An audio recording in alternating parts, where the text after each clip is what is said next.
Bom, nós começamos a igrejinha aqui em Bela Aurora em 1970. Depois de julho, nós mudamos em julho de Campo Grande para cá. Frequentava a igreja de Campo Grande. Como estava muito difícil, então nós resolvemos conversar com o irmão Eliseu Penido, que também frequentava São Torquato, era longe também para ele morando aqui em Bela Aurora. E o Juraci, né? Que era meu primo, o pai do Landir, que era também da igreja, acho que de São Torquato. Então nós começamos assim, juntamos as 3 famílias e tivemos a ideia de fazer um grupinho aqui, né? E eles gostaram da ideia também e nós procuramos logo um local para fazer os cultos, para começar tipo uma conferênciazinha. Aí o meu sogro tinha uma amizade grande lá com os santórios, né? Aí o Valdir tinha uma casa, um prédio até. Ele só tinha começado o prédio, embaixo estava terminado. E ele cedeu ali para a gente reunir, em frente à pracinha de Bela Aurora, perto do posto médico ali hoje. Então nós começamos ali. Ele nem cobrou aluguel. E nós começamos, irmão Eliseu Penido com a família e o Juraci vinha só, que a família dele continuou lá, para eles era mais perto. E nós começamos a dar estudo bíblico para os vizinhos, convidava as pessoas para ir para os cultos, né? Alguns iam, tinha o Zezinho que tocava violão, o Carlinhos era pequenininho, tocava acordeon, e os 2 tocavam ali. Nós fazíamos curso bíblico com o Zezinho, com a irmã dele, e o irmão Vicentino começou a visitar, e ele não faltava uma noite dos cultos. E ficamos uns meses ali, não sei, não foi muito tempo. A irmã Giovanita vinha, lá de Minas, para a casa da irmã dela, que ela veio fazer um tratamento um pouquinho prolongado aqui. E ela perguntando para a irmã onde que tinha uma igreja adventista mais perto, que a irmã era da igreja batista, a Odete, irmã dela. Aí ela falou, tem um grupinho que reúne ali na pracinha. A irmã Giovanita foi para lá, nós conhecemos, e ela cantava muito na escola sabatina. Ela sempre gostou de cantar e abrilhantava nos nossos programas ali, cantando solo. E assim a gente começou a aumentar as pessoas. E quando a gente viu que precisava correr atrás para fazer a igreja, aí eu tinha muita amizade com o pastor Sebastião Silva, que era o pastor do distrito, nem sei como funcionava antigamente, mas era o pastor. Aí foi ele, Juraci, o pastor, procurou o Sr. Bernardo, que era o dono dos terrenos. Aí compraram ali os dois lotes. E fez a igrejinha de tábua, e a igrejinha ficou animadinha, começou a chegar os irmãos, a irmã Maria Fontes, que é a avó do Cristiano, hoje, que é da igreja. Eu estava conversando com ele também sobre isso. A mãe dele era menina, a Neuza, e frequentava ali a irmã Maria Fontes com as filhas, o irmão Vicentino, e começou a crescer a igrejinha. Veio, depois era o irmão Walter, que era casado com a prima do Juraci, com a Dalvina. Eles, os 2 filhos, também vieram para cá, crianças, e cresceram. E ele era muito animado, irmão Walter, nos programas ele tocava hinos na folha de árvore. Pegava folha, aquilo era uma maravilha, a gente viu o irmão Walter tocando a folha de árvore. E assim começou, foi aumentando os membros. Elmira também veio um tempo para cá, né? Passou uma temporada aqui. Foi muito bom. Começaram a fazer muito curso, onde conheceram a Ana Firme, nessa época andando de casa em casa, né? E a Ana também começou a visitar. Mas nós ficamos pouco tempo. Isso foi em 1970, já Lá no final, porque nós alugamos, nós fomos ali no mês de julho, nós começamos as conferências. Quando foi 72, nós mudamos para o Rio de Janeiro. A igrejinha continuou ali, já tinha bastante membros. Nós passamos um período fora. Nesse período eu não tive muita experiência, né? Nós ficamos um ano lá. Eu não tive muitas notícias da igreja, o que estava acontecendo, mas estava animadinha, a igreja continuou animadinha, né? Com os membros que foram crescendo. E quando nós voltamos, aí mudamos depois para o Cruzeiro do Sul. E aí nasceram os meus meninos gêmeos, em 74. Aí eu fiquei ausente da igreja de novo, com as crianças tudo pequenas, ficou difícil, longe no Cruzeiro do Sul. Mas quando a Luciane foi curada, por Deus mesmo, que ela foi designada dos médicos, eu fiz um voto a Deus que o primeiro lugar que eu fosse sair com ela, depois que ela ganhasse alta, seria na igreja, né, de Bela Aurora. E assim eu fiz. Agradeci a Deus, o irmão Walter era o ancião, e nós oramos ali, fizemos o agradecimento, né? E eu frequentava pouco, mas as irmãs iam me visitar, as irmãs de Bela Aurora. Iam me visitar e nós ficamos um bom tempo assim, recebendo visita, escola filial lá em casa, porque ficou difícil longe de novo para nós, né? Mas depois nós voltamos novamente, lá do Cruzeiro do Sul saímos, voltamos e começamos a frequentar. Ainda era de tábua, já começaram a construir. Eu lembro que a Ivete estava com 11 meses, estava levantando as paredes da igreja. A irmã Fenobre e a Selma vieram de Campo Grande para ajudar. E a Semana do Calvário, os cultos foram feitos já dentro, tinha as paredes só, não tinha telhado, nem só levantando as paredes. Ali colocaram as tábuas, fizeram bancos e a gente convidava as pessoas e as pessoas iam ali e faziam já dentro com as paredes levantando. Isso eu lembro, né? Foi em 79 isso, a Ivete nasceu em 78. Aí nós mudamos para aqui de novo nessa época. Em 79, fevereiro de 79. Aí, logo em seguida veio a Semana do Calvário, né? Foi início de ano. E Zé Nobre e Selma vieram para ajudar. E assim foi crescendo a igreja, né? Eu cheguei em Bela Aurora em 1973, mais precisamente no mês de agosto. Passei aqui 6 meses, depois eu voltei, passei mais um mês ou pouco em Minas, e em 1974 aí nós viemos de forma definitiva, mais ou menos em fevereiro de 74. E eu já cheguei participando das atividades da igreja, graças a Deus sempre tivemos envolvidos nas atividades da igreja, isso sempre nos ajudou.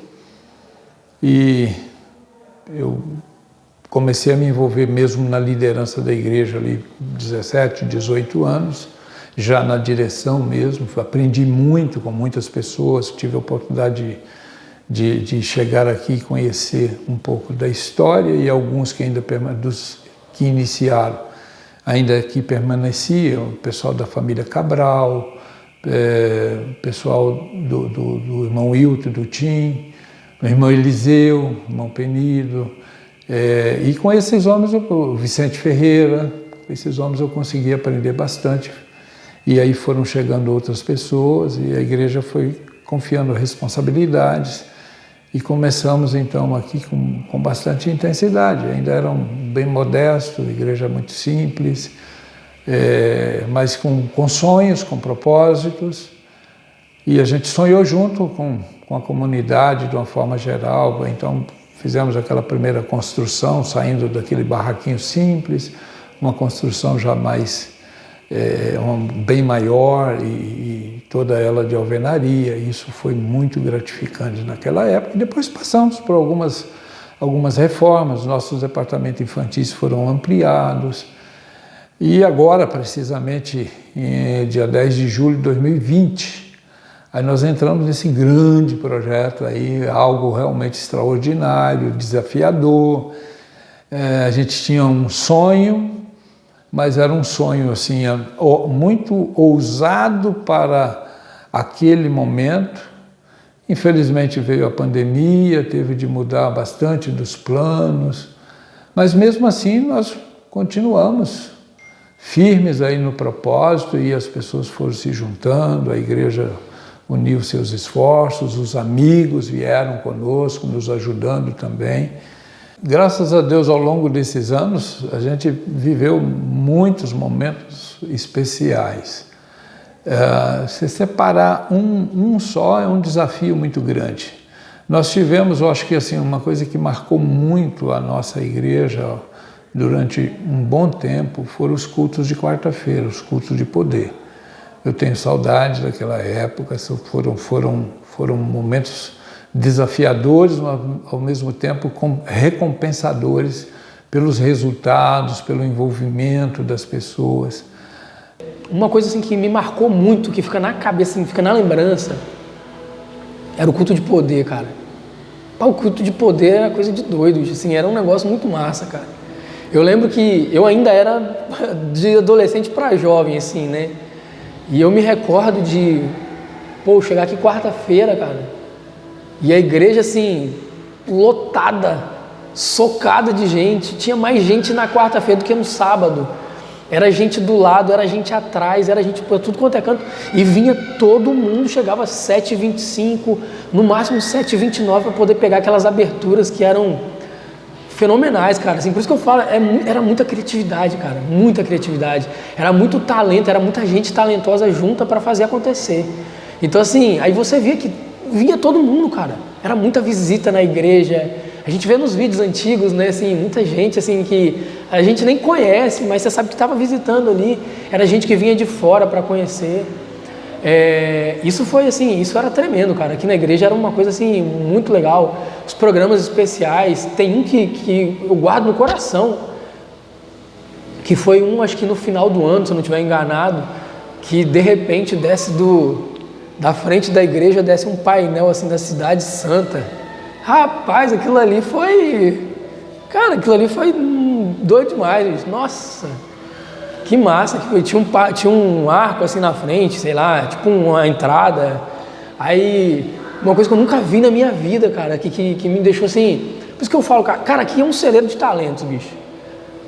Os anjos, cara, que as asas dos anjos... Rapaz, você vai lá no Antigo Testamento...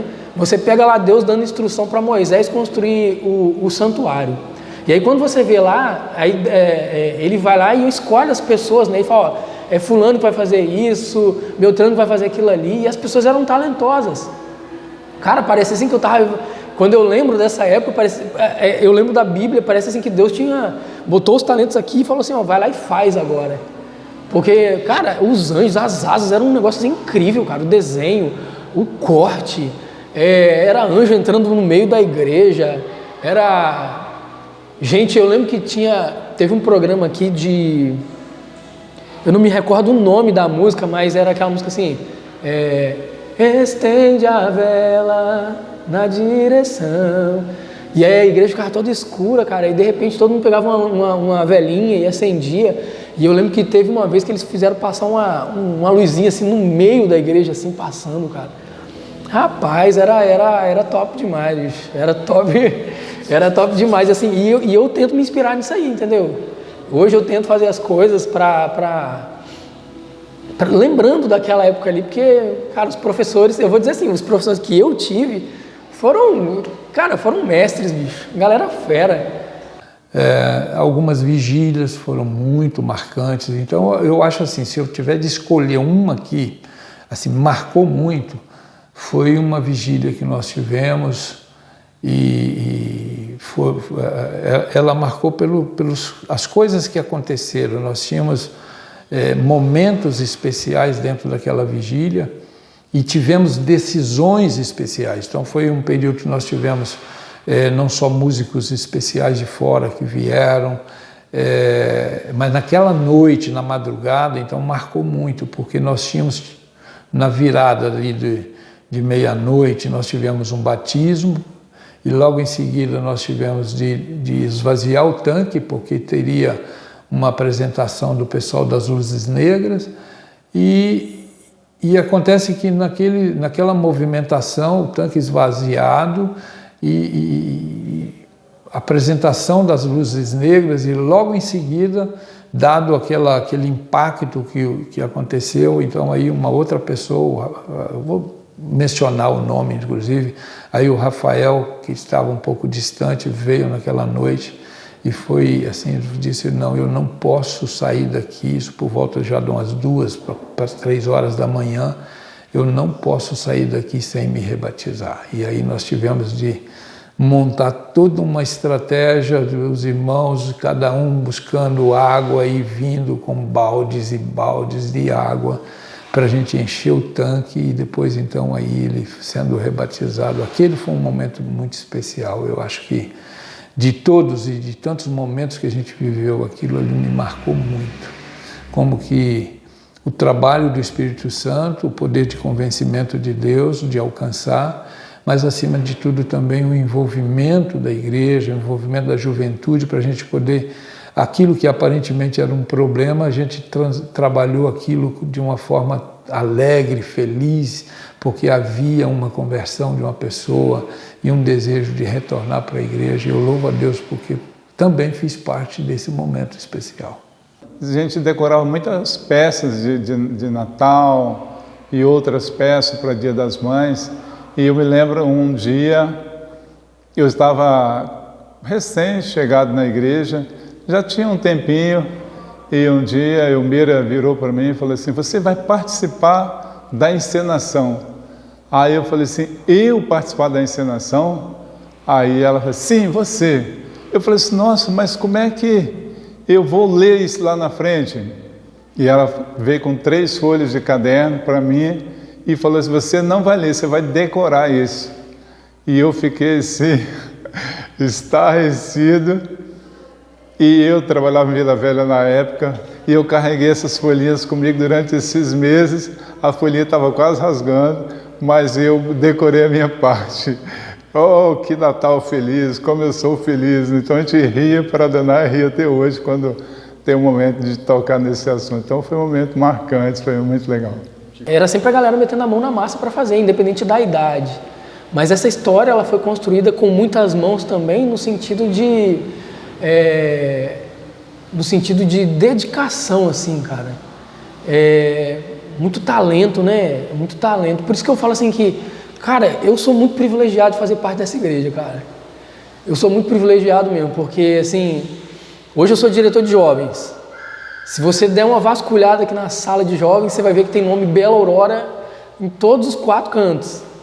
Porque é o G148 Bela Aurora, o Asas da Aurora, que é de Bela Aurora, embaixo está escrito Bela Aurora. Então tudo a gente carrega esse nome porque a gente tem orgulho disso, por causa dessa história que foi construída. E aí vai ficar meio redundante falar, né? Mas é por causa de uma galera que está lá atrás, cara. Era muita gente boa, era muita gente inteligente, era muita gente capacitada, cara. Deus, assim, parece que Ele escolheu as pessoas certas para estarem aqui e escrever, e ajudar a escreverem essa história, cara. Então, assim, e essa história está sendo construída, né, cara? Vai sendo construída cada dia.